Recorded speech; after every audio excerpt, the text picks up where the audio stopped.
بسم اللہ الرحمن الرحیم. السلام علیکم ناظرین.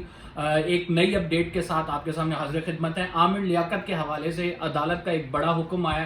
کیا عامر لیاقت کی موت جو ہے اس کے محرکات جاننے کے لیے اب ان کی قبر کشائی کی جائے گی, ان کو قبر سے نکال کے ان کا پوسٹ مارٹم کیا جائے گا. عدالت نے حکم دے دیا ہے. کراچی کی عدالت کا یہ حکم کیا ہے, یہ کس کی درخواست تھی اور یہ سارا ماجرا کیا ہے, اس ولاگ میں آپ کو بتائیں گے. ناظرین, عامر لیاقت کی موت پر اسرار طریقے پہ ہوئی, پر اسرار طور پر ہوئی. آپ نے دیکھا کہ وہ اپنے بیڈ روم میں جو ہے وہ بے ہوش پائے گئے, اور اس کے بعد جب ان کی ہسپتال لے جا کے ان کے ایکس ریز کیے گئے تو ہاتھ اور جو کندھا ہے اس کی ہڈی بھی فریکچر تھی.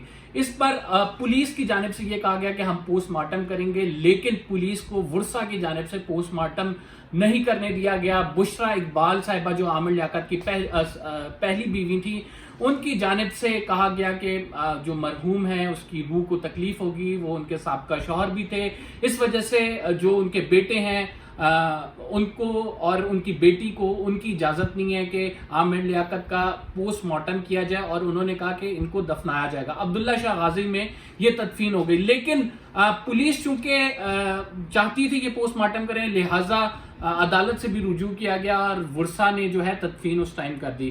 اب میجسٹریٹ شرکی نے ایک فیصلہ محفوظ کیا تھا اور کراچی میں یہ جو ہے تمام معاملہ ہوا, اور کراچی میں عدالت میں یہ فیصلہ سنایا گیا کہ عامر لیاقت کا پوسٹ مارٹم ضروری ہے, اور عدالت نے پوسٹ مارٹم کرنے کا حکم دے دیا ہے.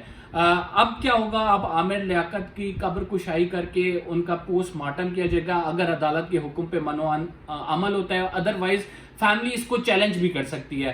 جو درخواست ہے, عبدالاحد نامی ایک شخص نے درخواست دائر کی, اور عبدالاحد نامی شخص کا کہنا ہے کہ عامر لیاقت کی جس طرح سے موت ہوئی ہے یہ کراچی میں رہنے والوں کے لیے ایک عام شہری ہے عبدالاحد, اور کراچی میں بسنے والوں کے لیے یہ لمحہ فکری ہے. اور عامر لیاقت جو ہے ایک معروف ٹی وی اینکر تھے, لہٰذا ان کی جائیداد کے تنازع کے حوالے سے ان کی جائیداد کے پیچھے لوگ ہو سکتے ہیں جنہوں نے عامر لیاقت کا قتل کیا ہے.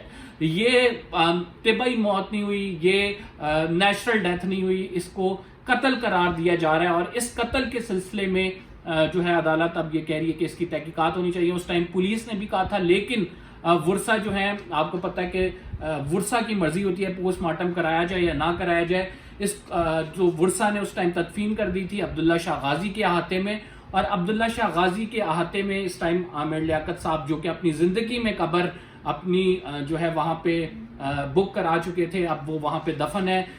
کیا عدالت کے حکم پر عامر لیاقت کو قبر سے نکال کے پوسٹ مارٹم کیا جائے گا یا نہیں کیا جائے گا, یہ کہنا ابھی قبل از وقت ہے, لیکن عدالت ایسا حکم دے چکی ہے کہ عامر لیاقت کو قبر سے نکالا جائے, ان کا پوسٹ مارٹم کیا جائے, تاکہ انہوں نے کہا کہ ڈیتھ جو ہے اس کی وجوہات جان سکیں.